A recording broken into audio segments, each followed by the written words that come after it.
नमस्कार दोस्तों, कैसे हैं आप लोग? हमें उम्मीद है कि आप बेहतर होंगे और अपनी पढ़ाई में ज़ोरों-शोरों से लगे होंगे। तो दोस्त जैसा कि आपको मालूम है, कि इस चैनल पे आपको जीके जीएस पूरे तरीके से कंप्लीट करवाया जाता है और काफ़ी बेहतरीन तरीके से सारी चीज़ें कंप्लीट आगे भी करवाया जाएगा। तो दोस्त आज के इस वीडियो में हम आपको मगध पे शासन करने वाले वंशों को एक बेस्ट ट्रिक यानी कि बेहतरीन और शानदार ट्रिक के माध्यम से आपको याद करवाएँगे। और दोस्त बता रहे हैं ना, एक बार इस वीडियो को आप देख लीजिए। जीवन में किसी भी एग्जाम में अगर मगध पे शासन करने वाले वंशों का नाम आता है, तो आप यूँ ही चुटकियों में बना कर आएँगे और आपसे वो क्वेश्चन बिल्कुल छूटने वाला नहीं है। 1 नंबर और 2 नंबर तो आपको एग्जाम में बिल्कुल ही पक्का ही समझाएगा। एक बार आप इस चीज़ को देख लीजिएगा ना, तो मैं स गारंटी के साथ बता रहा हूँ कि आप भूल भी नहीं पाइएगा कभी भी, ठीक है ना? तो चलिए हम इस ट्रिक के बारे में जानते हैं। देखिए बहुत सारे विद्यार्थियों को क्या होता है, जैसे कि ये जो भी वंश है, जैसे हर्यक वंश हो गया, शिशुनाग वंश हो गया, नंद वंश हो गया, मौर्य वंश हो गया, शुंग वंश, कण्व और सातवाहन वंश। ये बारी-बारी से कैसे शासन पे आए, कैसे किए, ये वंशों के बारे में थोड़ा-सा दिक्कत होता है।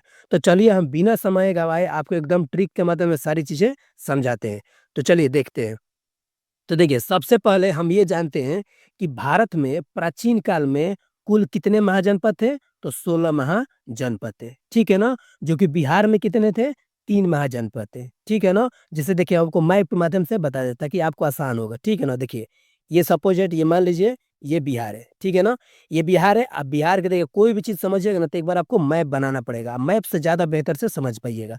तो देखिए ये बिहार है और बिहार के बीचों-बीच से ना गंगा नदी निकलती है, जो कि ये कितने जिलों से निकलती है? टोटल 12 जिलों से निकलती है, ठीक है ना? इसको आप ज़रूर ध्यान से देखिएगा।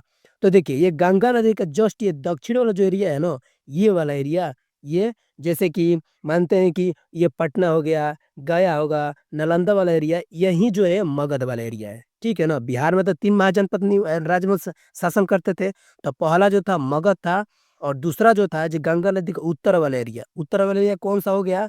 तो ये हो गया वैशाली हो गया, मुज़फ्फरपुर हो गया, दरभंगा वाला एरिया। यहाँ पर वज्जी महाजनपद जो है शासन किया करते थे। ये जो है ना, ये मगध के जस्ट ये बगल वाले यानी कि मुंगेर और भागलपुर वाला एरिया, यहाँ पर जो है अंग महाजनपद शासन किया करते थे। ठीक है ना? यानी बिहार में 3 महाजनपद ने वंश मतलब शासन किया करते थे। कौन-कौन थे? तो ये थे मगध थे, अंग थे और वज्जी थे, जो कि आपको सारी चीज़ें मैप के माध्यम से समझा दिए। लेकिन हमको किसके बारे में बात करना है? तो मगध के बारे में बात कर रहे हैं, ठीक है ना? तो देखिए यहाँ पे समझते हैं। तो मगध जो है प्राचीन भारत के 16 महाजनपदों में से एक सबसे प्रमुख और शक्तिशाली राज्य था, जो वर्तमान के बिहार के दक्षिण से यानी कि मुख्यतः पटना और गया जिले में स्थित था।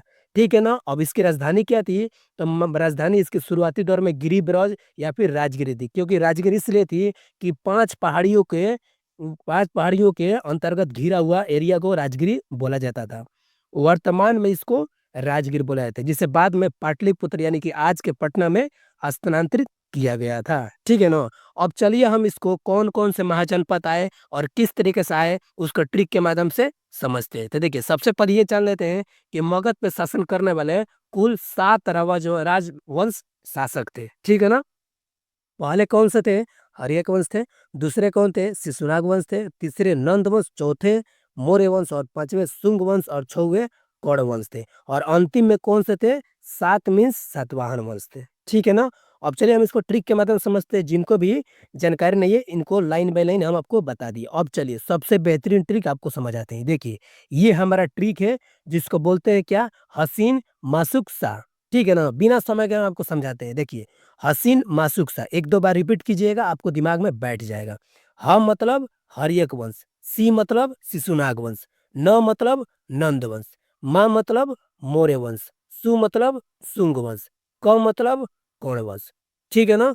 सा मतलब सातवाहन वंश। समझ में आ गया ना आपको सारी चीज़ें? तो देखिए, ये जो है आपको 2-3 बार रिवीजन कीजिएगा, आपको सारी चीज़ें दिमाग में आ जाएगी। 1-2 बार वीडियो देखिएगा, सब आपको दिमाग में बैठ जाएगा। और एग्जाम में बता रहे हैं ना, आएगा क्वेश्चन आपको, तो बिल्कुल आप हिचकिचाए हुए आप इस क्वेश्चन को बना कर ही आइएगा।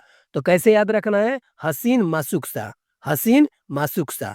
हसीन मतलब ह मतलब हर्यक वंश, सी मतलब शिशुनाग वंश, न मतलब नंद वंश, म मतलब मौर्य वंश, सु मतलब शुंग वंश, क मतलब कर्ण वंश, सा मतलब सातवाहन वंश। ठीक है ना?